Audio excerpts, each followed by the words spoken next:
नमस्कार, one India Hindi में आपका स्वागत है। देश के मशहूर virologist doctor Shahid Jameel corona के जीनोम स्ट्रक्चर की पहचान के लिए बनाए गए वैज्ञानिक सलाहकार समूह भारतीय सार्स-कोव-2 जीनोमिक्स कंसोर्टिया के प्रमुख के पद से इस्तीफा दे दिया। इस्तीफे के बाद से लगातार वो चर्चा में। आइए आपको बताते हैं कौन है शाहिद जमील और क्यों उन्होंने इस्तीफा दे दिया।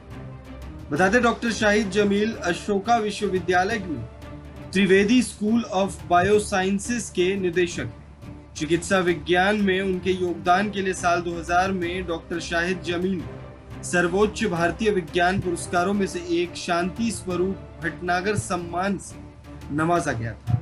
वो 3 विज्ञान अकादमियों के सदस्य हैं। शाहिद जमील का जन्म 8 अगस्त 1957 को उत्तर प्रदेश के अलीगढ़ में अब्दुल मजीद सिद्दीकी और जमीला अलीम के घर हुआ। उनके पिता भी मेडिकल अकादमिक।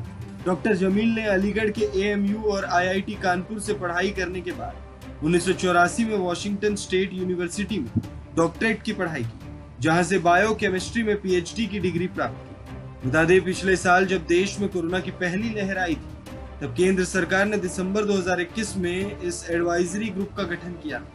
डॉक्टर शाहिद जमील को सार्स-कोव-2 वायरस के जीनोम की पहचान करने के लिए वैज्ञानिक सलाहकार ग्रुप का चेयरमैन नियुक्त किया गया। इसके गठन के बाद देश में जीनोम अनुक्रमण कार्य को गति मिली।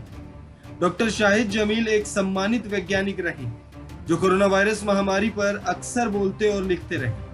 पिछले हफ्ते ही उन्होंने इंडियन एक्सप्रेस के एक इवेंट में कोविड-19 वायरस के दूसरे लहर के रूप में प्रसार को रोकने में सरकार के प्रयासों की आलोचना की। उन्होंने कहा था कि सरकारी अधिकारियों ने समय से पहले ये मानने में गलती की कि जनवरी में महामारी खत्म हो गई और कई अस्थायी सुविधाओं को बंद कर दिया गया, जिसे पिछले महीनों में स्थापित की गई। इतना ही नहीं, शाहिद जमील ने न्यूयॉर्क टाइम्स में एक लेख भी लिखा, जिसमें उन्होंने लिखा कि मोदी सरकार को देश के वैज्ञानिकों की बात सुननी चाहिए और पॉलिसी बनाने में जिद्दी रवैया छोड़ना चाहिए। मुझे चिंता है कि नीति को चलाने के लिए विज्ञान पर ध्यान नहीं दिया, लेकिन मुझे पता है कि मेरा अधिकार क्षेत्र कहाँ तक। इसके अलावा टेस्टिंग और आइसोलेशन बढ़ाने, अस्पताल में बिस्तरों की संख्या और अधिक अस्थायी सुविधाएं बढ़ाने, सेवानिवृत्त डॉक्टरों और नर्सों की सेवा लेने के लिए उनकी लिस्ट बनाने और ऑक्सीजन समेत महत्वपूर्ण दवाइयों की सप्लाई चेन को मजबूत करने की आवश्यकता पर उन्होंने जोर दिया। इस खबर में फिलहाल इतना है। तमाम अपडेट्स के लिए बने रहिए वन इंडिया हिंदी के साथ।